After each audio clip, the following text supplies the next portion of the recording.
All right, listeners, get ready, because today we are diving deep into Prythian, and more specifically into your excerpts from A Court of Wings and Ruin. Let me tell you, this book is wild. We've got forbidden romance, a war that could destroy everything, political scheming, and a mysterious cauldron with the power to reshape the entire world. What really gets me about this book is how Sarah J. Maas just throws you right into the heart of the conflict. You're just immediately immersed in this world, and the stakes are incredibly high right from the start. Okay, so let's start with Feyre. When A Court of Wings and Ruin opens, she's back in the Spring Court with Tamlin. But something's different. It's like she's not the same Feyre who walked in there all those months ago. Exactly. Her time under the mountain with Rhysand and her trials with Amarantha, they changed her, like, fundamentally. And being back in the Spring Court, she starts to see things through a new lens. The cracks in Tamlin's facade are just impossible to ignore. It's almost like she wakes up from a dream and realizes it was actually a nightmare. Yeah. Like, take the murdered human children, for example. The Spring Court is totally indifferent to their deaths. That's a huge turning point for Feyre. It just shatters any illusions she had about Tamlin, and it fuels her desperate desire to escape. Her escape with Lucienne is just the beginning of a harrowing journey back to the Night Court. That's high-stakes prison break for sure. Wow. First, they run into Lucienne's brothers, who are less than thrilled to be helping Feyre, to put it mildly. Then there's the Fey Bane. Can you remind us what that is and why it's such a big deal for Feyre? Oh, right. Fey Bane is like kryptonite for Fey. It weakens their powers, disrupts their magic. For Feyre, whose powers are tied to the Night Court, it's incredibly dangerous. The fact that they're using it against her shows just how desperate things are becoming. And when she finally arrives in the Night Court, her reunion with Rhysand, well, it isn't exactly a fairy tale ending, is it? Not at first, no. There's a lot of baggage between them, a history of mistrust and anger. But that tension actually highlights the depth of their connection, you know? This isn't just a superficial attraction. Their relationship is built on shared experiences, secrets, and an undeniable pull towards each other. So we've got Feyre back in Velaris. Yeah. But the world around them is on the brink of war. Let's talk about the alliances and all the political maneuvering that's happening. It's a tangled web for sure. Oh, absolutely. Hybern, the king, wants to conquer both Prythian and the human realm. He's playing a dangerous game, exploiting fear and ambition to manipulate the High Lords. Some, like the Autumn Court, are seduced by his promises of power and side with him. It's chilling to read Moore's analysis of why some High Lords might be swayed by Hybern. She points out that some are willing to gamble with the lives of others if it means securing their own position. Yeah, power corrupts. It's a sobering reminder that even those in positions of authority can be swayed by greed and power. Thankfully, Rhysand isn't just sitting back and watching this happen. He's making some incredibly strategic moves to counter Hybern. He's a master strategist, calling in old debts, visiting the human queens to try and forge an alliance. He even strikes a risky bargain with Eris, the heir to the Autumn Court. And then there's that tension-filled meeting of the High Lords, where everything comes to a head. The animosity, the revelations about Amarantha's cruelty, and Rhysand's own confession about his role in her reign. It's a game changer. That scene is pivotal. It exposes the fractured relationships between the courts, but it also forces them to confront the ghosts of their past and the consequences of their actions. It just lays bare the deep-seated mistrust that Rhysand has to overcome to unite Prythian. Okay, let's talk about the cauldron. It's this enigmatic, powerful artifact that everyone seems to want. It's almost like the One Ring in Lord of the Rings, you know? It's like it embodies the duality of power, the potential for both creation and destruction. We learn that Hybern has been using it to make his armies immortal, which makes them even more dangerous. Yeah, and then there's Nesta, Feyre's sister. She has a strange connection to the cauldron, doesn't she? Her visions, her ability to sense its power. It's as if she's being drawn towards a destiny she doesn't understand. It's a little unnerving, right? That feeling of being pulled towards something so powerful and unknown. It reminds me of the bone carver and his obsession with the cauldron. That's an interesting parallel. Both Nesta and the bone carver are drawn to death and darkness, but they also possess this potential for incredible power. It makes you wonder if Nesta's connection to the cauldron could be the key to defeating Hybern, or if it could lead her down a dangerous path. So we've got Feyre back in the Night Court, alliances are shifting, the cauldron is this ticking time bomb of power, and war is on the horizon. What happens next? Well, that's when things get really interesting. The stage is set for an epic confrontation, a battle that will determine the fate of both the human and Fey worlds. The question is, will they be able to overcome their differences and unite against a common enemy? Or will they fall prey to the same divisions and betrayals that have plagued them for centuries? And that is a question we will be exploring in part 2 of this deep dive. But before we go, I want to hear your thoughts. What's standing out to you so far? What are you most curious about? What fascinates me is how Maas weaves together all these intricate plot threads, these complex characters, and these high-stakes conflicts to create such a gripping and emotionally resonant story.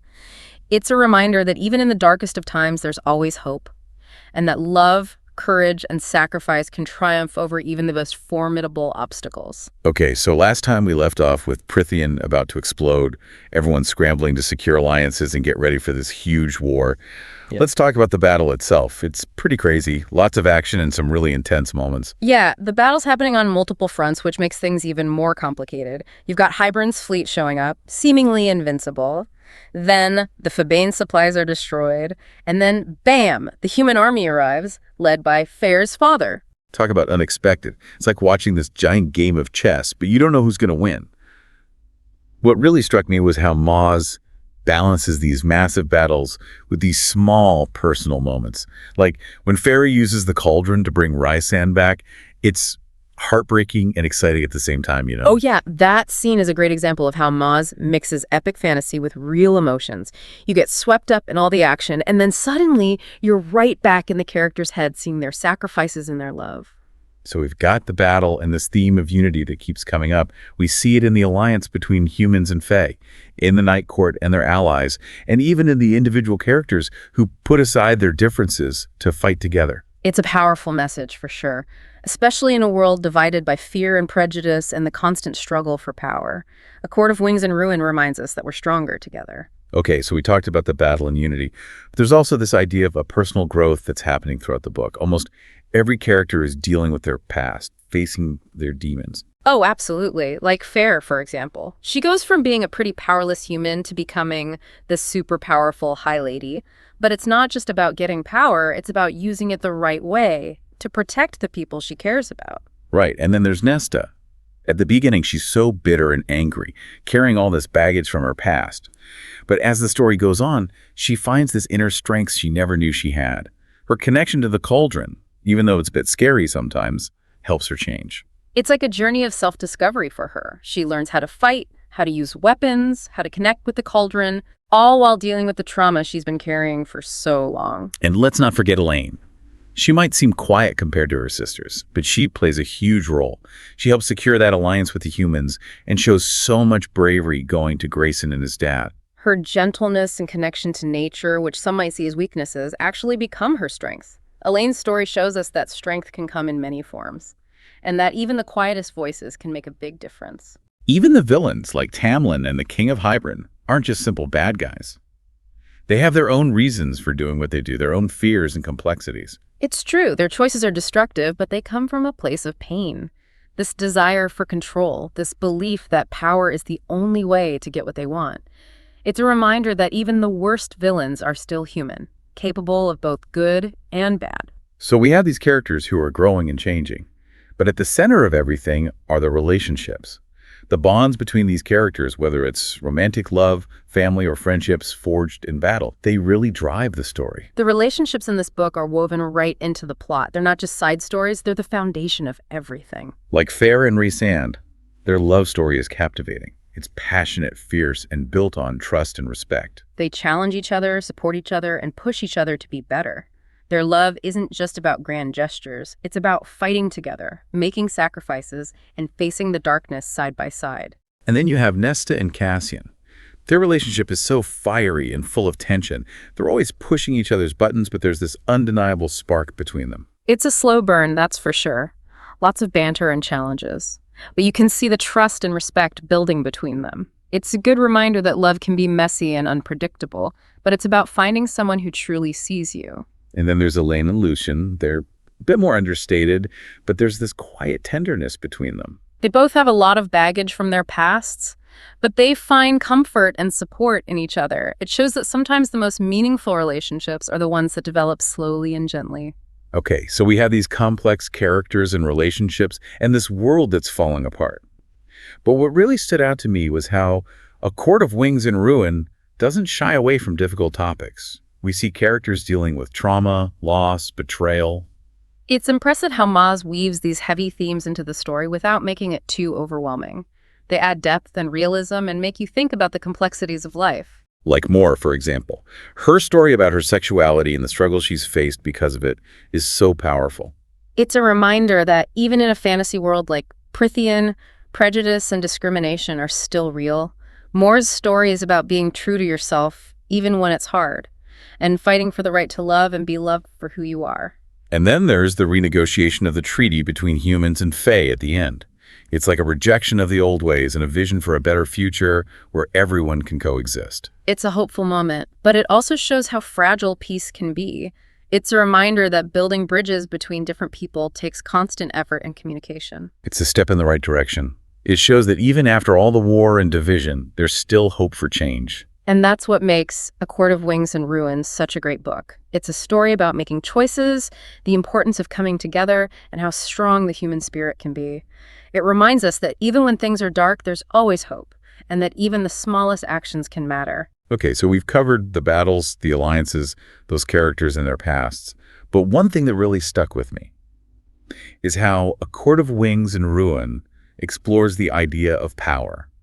We see how it can be used for good or evil, how it corrupts. It's a theme that runs through the whole story, for sure. Like Ryzen trying to use his powers responsibly, and Feyre going from a normal human to a high lady. Right. It makes you think about what real power is and where it comes from. One of the most powerful moments for me was when Ryzen confesses to the other High Lords about his part in Amarantha's reign. Oh, absolutely. It shows he's really grown, admitting his mistakes and owning up to his actions. Exactly. It's like true power isn't about hiding your flaws. Right. It's about acknowledging them, learning from them, and using your experiences to become a better leader. It shows that everyone makes mistakes, even those in charge. Exactly. And it's about how you come back from those mistakes that matters. And then there's Feyre confronting Tamlin at that same meeting. She finally stands up to him and takes back her own power. That's such a great moment for Feyre, showing how much she's grown.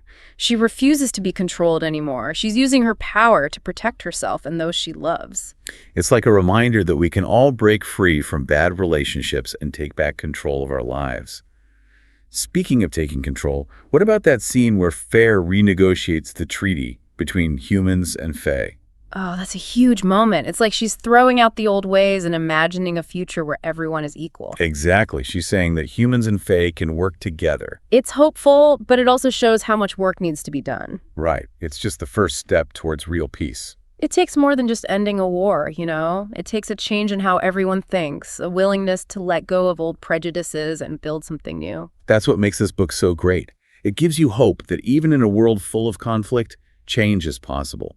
And it shows how important it is to keep fighting for what you believe in, even when things are tough.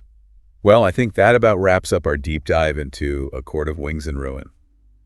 It's been a journey. We've talked about everything from epic battles to the power of love. And those amazing characters who never give up hope.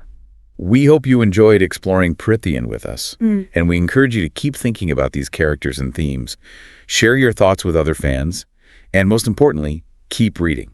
There are so many amazing stories out there waiting to be discovered. Until next time, happy reading!